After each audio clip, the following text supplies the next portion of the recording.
Do you want to know the hard truth about freelance web development? The first year or two, pretty tough. Hey everybody, what's going on? It's RTC here, talking about this freelancing thing. Now in the last video, I said how much I love it. I love being self-employed, but there is an ugly side to it. There is a dark side, a very unpleasant side. Usually you'll encounter that your first year or two of freelancing, and here's why. Who's gonna trust you to build their site? You can't charge a lot of money and expect a million customers to knock on your door because you just don't have that presence. So what do? You lower your prices, and who comes knocking?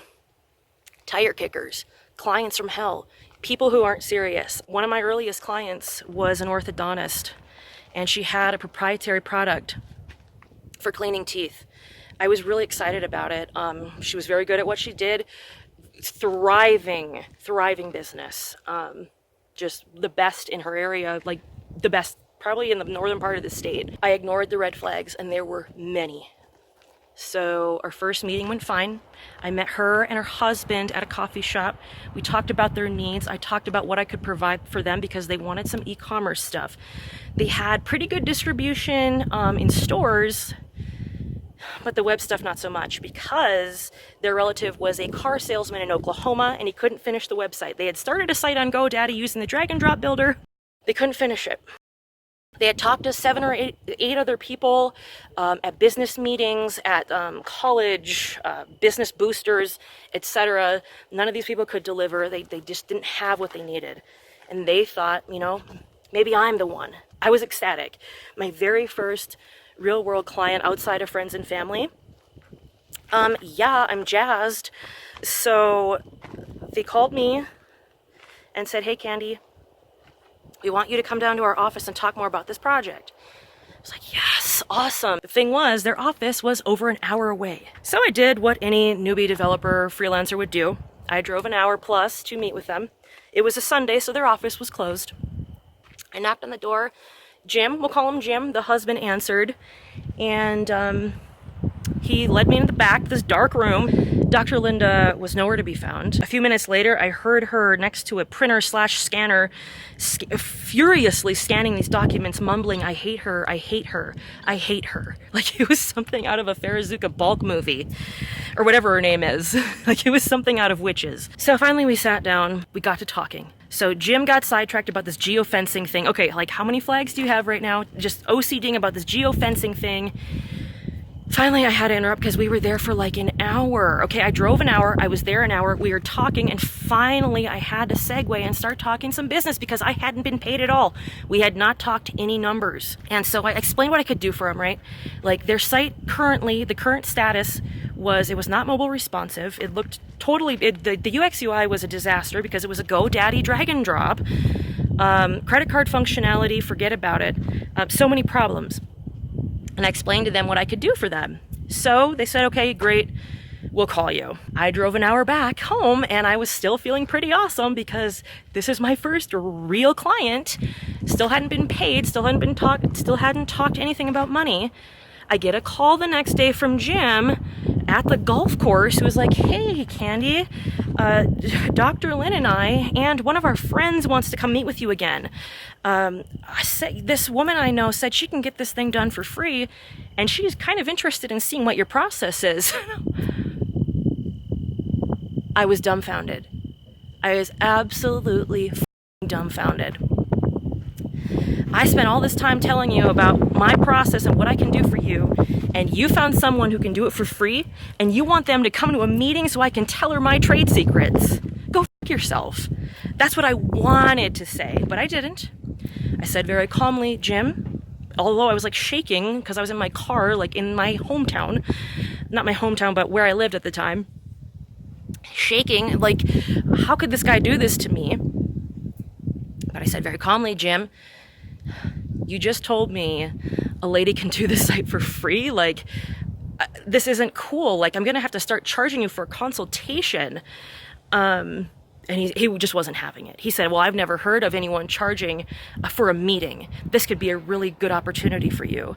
I said, I just can't. I just can't. And he wanted me to meet with Dr. Lynn about her personal website, because that was something else we talked about.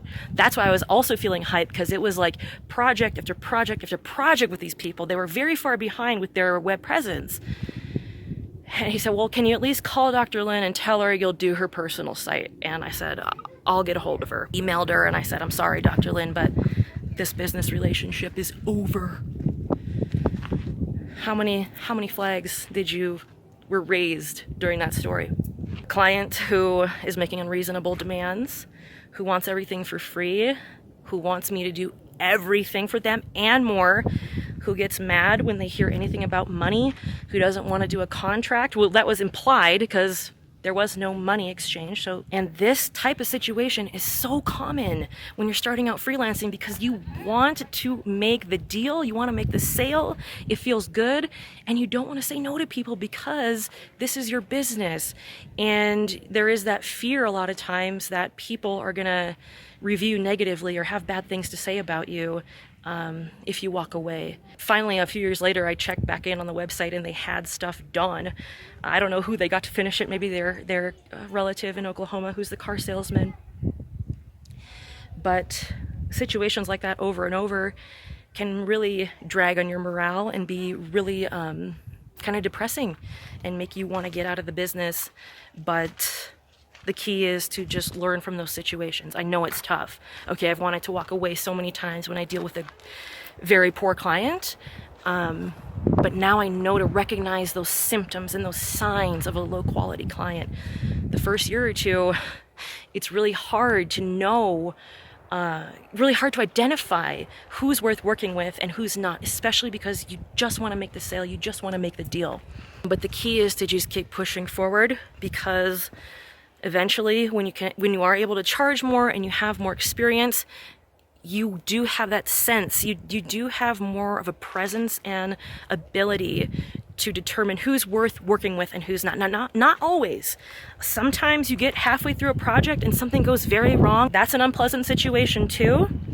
But there are no buts. That's an unpleasant situation. But those types of things happen a lot more.